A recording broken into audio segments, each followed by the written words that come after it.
All right, hello and welcome back to another podcast of Nurse Your Wealth. We're at number 7 today, back with myself, Jason Hamilton, sort of a financial planner, and Nasima McElroy from financiallyintentional.com. So we're here today to talk about an interesting question that I bet tons of nurses are getting, especially the ones with kids that are trying to figure out how to get them through school and how to handle that. So we're going to talk a little bit about that today, and hopefully you guys find it useful. Nasima, how are you doing? I'm doing great. Thank you for asking, Jason. How are you? I'm doing well. Getting ready for a busy week, but should be good. I'm excited, looking forward to that. Tell me a little bit about what you had emailed about with this whole paying for college thing, and we can just dive in from there if you like.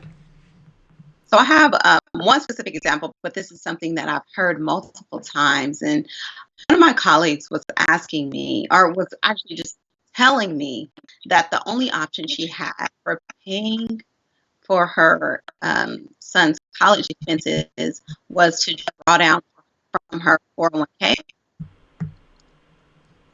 And so I told her, he should probably be working, going to a school that he can afford, and paying for his expenses himself, because she can't get back those years she put into her retirement. And she needs that money when she retires, but he could always, worst case scenario, take out a loan and pay for his retirement. She can't take out a loan to pay her retirement.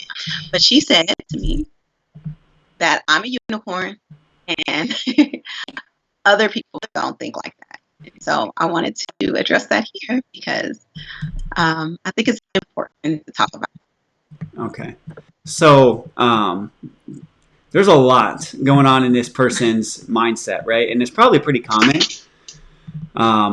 where they think, everyone else is different, right? When it comes to their finances and their situation's unique and, you don't understand how it is, and those type of things. And from what I've seen, there's some leadership that I think needs to be established sometimes in the household. And, if you have to draw from your 401k or other retirement plan to pay for your kids' college, that's a problem. Unless you're sitting on more money, like if you're way ahead of the game, right? So let's say you're in your 30s or 40s and you're getting close to $1 million already. Okay, you want to draw a little bit, but what you have to realize is, it's not just you're not just going to take the money out and have all the money there, right? You are going to take it out. It's going to come out your top tax bracket, right? So, with most nurses being at least probably in the 22% bracket for federal, and in states probably another 9 or 10, especially if they're in California. So you're talking 30% there, 31% plus a 10% penalty. Now we're over 40% there. And it just doesn't make any sense. So, in reality, I think we're not looking at the root cause of the problem, which is the school choice, right? And everybody has choice. I don't really care what people say is, this is the only school you can get in. It's just not true. I mean, it's just simply not true. That either didn't apply to enough or there's some other things going on. Do you know any details of like how much the school costs, what school it could have been, or really just, anything about the situation? I know that he's going to school in Hawaii, and the cost, let's say, it's about, I believe, like now it's about $50,000 a year, plus the cost of living in Hawaii. Okay. So this is just somebody who honestly, like they don't want to be successful financially, straight up. Like it's just, I show love and compassion to people that need it, but I think there's some people who just want to choose to make bad decisions, even though they know the repercussions are going to be horrible, and they don't care because they're just thinking about the moment. And they're going to wake up 15, 20 years from now, either with a bunch of student debt or not enough money in a 401k to retire. And they're going to be working and stressed out and, feeling like the world was against them, when in reality, they could have probably made better decisions. Because what subject is this that you have to spend $50,000 a year to go to school for? So he's going to nursing school. Okay. So, and this is a 4-year program? Yes. Okay. So we're talking about $200,000 to get out of school and probably make what, 60, 70, 80,000 the first year, maybe. Maybe they'll be at 100 within 3 to 5 years, something like that. that just makes absolutely no sense. I mean, it just doesn't make any sense. So, are there schools that are either local here or in other states that are in the continental U.S. that you can get for less than $50,000? Of course. And you can get a nursing degree through a community college. Okay. So, why does this person feel that Nasima, you are such a whatever anomaly, and their situation is different, and you don't understand? I think it's just what they're surrounded with. And I think, especially in a lot of schools, high schools, there's a lot of pressure to go to the top schools, or, with nursing, sometimes it's harder to get into programs. And so you kind of get in where you can get in. Um, but that doesn't make it okay to make. Still, I think those are still really bad Mm-hmm. choices when it comes to funding education, or deciding on what school to go to.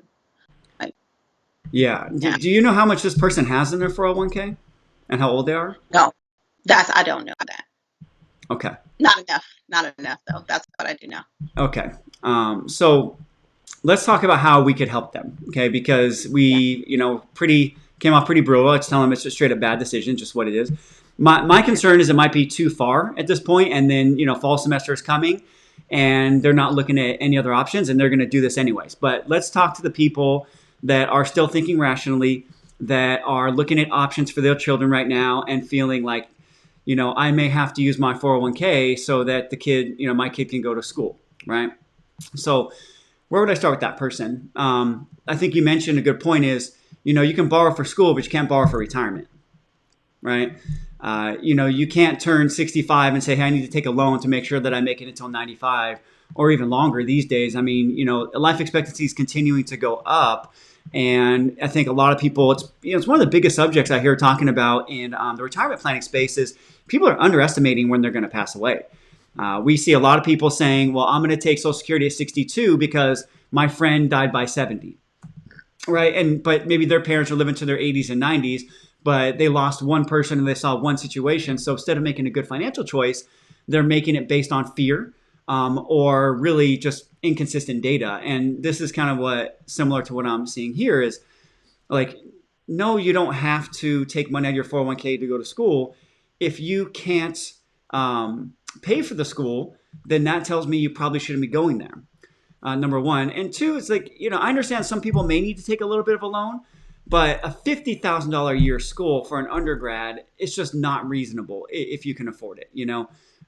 They say, I think the number, if you're going to take loans, is try to keep it under 50% of your first year salary. If you're going to do that, because I understand some people may need to take a little bit, but in reality, they probably don't. But hey, if you're going to, if you keep it under half of your first year salary, if you live like a student the first year or two, you could probably pay that stuff off in like 2 years and get yourself set up. But if you're going to take $200,000 for to get a job that you hope with overtime you might be making 100 in 3 to 5 years, I mean, it's going to take you 15, 20 years to pay that off. And I'm just not seeing the logic there. Am I missing something? Like, is there logic that I'm missing in there? Or?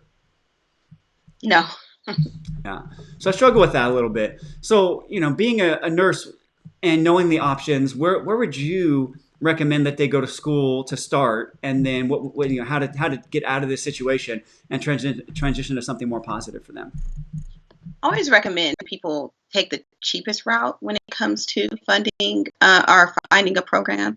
So, like I said, there's community college programs where you can get your associate's degree in nursing. I would do that, and then um, find a nursing job, then have your nursing job pay for your bachelor's degree, and then get your bachelor's in nursing, and then pursue your any other advanced degrees through that. And while you're in school, be able to, fund your education through paying for it by having a job. Your education shouldn't be more than $20,000 total at a community college. And so I think it's totally doable. But that's the route that I would suggest people who are interested in going into nursing take, or people who are encouraging their kids to go into nursing. I think that we have to stop falling for the societal pressure that says that we have to go to these expensive schools, because ultimately, at the end of the day, they're not doing the analysis of what this education is going to cost versus how much they're going to be getting paid once they enter the workforce. Hmm. Yeah, I think that's a really good point. I just think there's, and especially in a field like nursing, I mean, if you went to a top school versus a decent school that was half the price, is it really going to make that much of a difference, getting into the field from what you've seen? No, Yeah. it's not. It doesn't make any. I make the same as a person making that has an associate's degree. Yeah. So, these are some decisions that, our young mothers, like, again, we see this all the time, right? In the first generation nursing, like if they're a mom and their kids going to college at this point, they're probably in the 30s or 40s, right? There's so many that this was the first professional they've had in their household. And they probably came from, a lower income background. So there wasn't any money that was left behind or anything like that. They're kind of first generation wealthy, which is 85% plus of this country, right? I mean, the majority of people in this country are building wealth from a first generation perspective. And so there's the financial literacy aspect is usually missing in those households.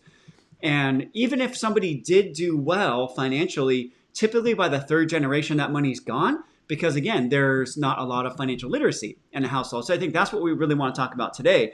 And so this mother, or if you are a parent that's thinking about using your 401k, what I want you to think about is what's more important. Is it to get your kid into the school of their dreams today and let them go live a fantasy life in Hawaii, and you not having enough for retirement, so then you continue this generational curse of not having any money because you're making bad decisions early on? Or is it smarter to show some good leadership and direct your child and lead them on a path that is going to set them up well financially? Because you're going to end up at the same place, basically, as what I'm hearing from these degrees. But if you can end up out of school with no debt or with just a minimal amount that you can pay off in a matter of a year or two, versus taking the money out of your mom's 401k. And if you're the child listening to this, by the way, you should be ashamed. You should be ashamed that you're going to take money from your parents' 401k to pay for your school because you're so selfish that you can't go to a school that you can afford. That to me is ridiculous, because if you can get into Hawaii, what is it, probably University of Hawaii is my guess, a school like that. That's a very high level school. It takes good grades to get in there, which I know that you can get into another school locally here that is more affordable, more reasonable, and that won't cause your mom to completely ruin her retirement.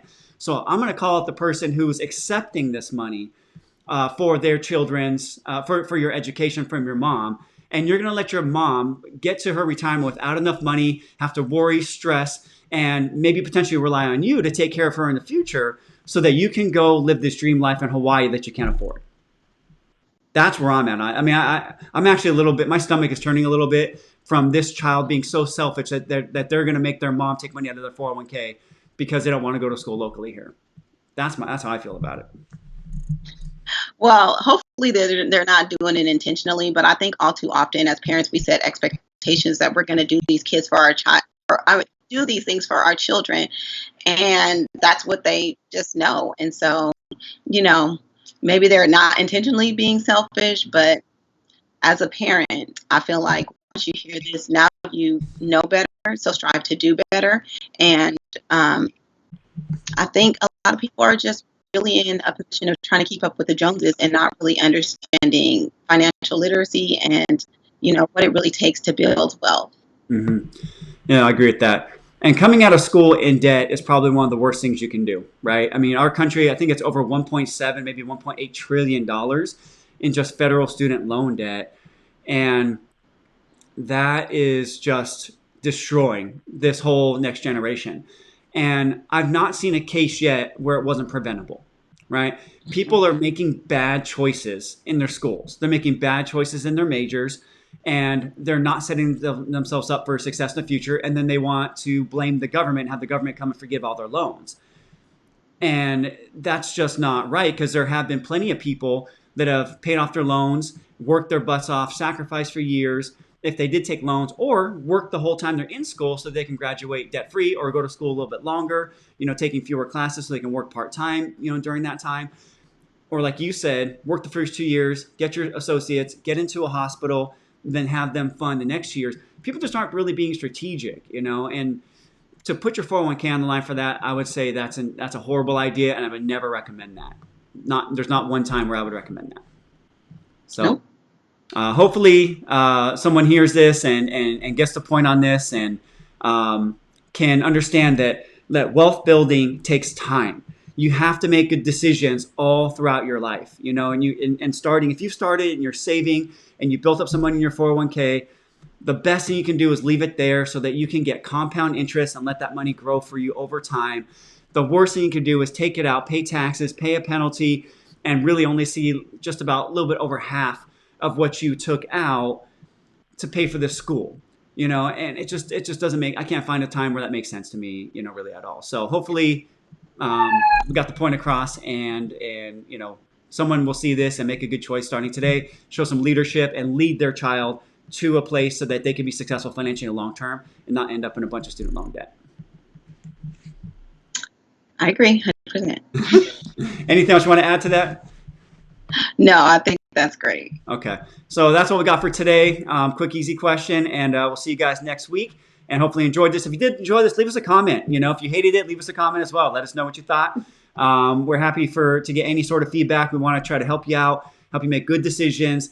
And we see families just destroying themselves internally just like this. And that's the reason why they're not building this generational wealth, is because they make bad decisions early on that affect them for decades. And that's what we're talking about here. So let's make some good choices. Let's show some good leadership in our households. And let's really do the best we can to keep our money and not give it away to a bank or other institution because you feel that you deserve it and you want to keep up with somebody else. When in reality, you just need to put your head down, focus, get your work done, and get into the workforce the easiest and the simplest way with the lowest cost possible. I think that's how we see it. Sound good? Sounds good. All right, let's wrap up for today. All right, guys, have a good one. Talk to you later. Bye.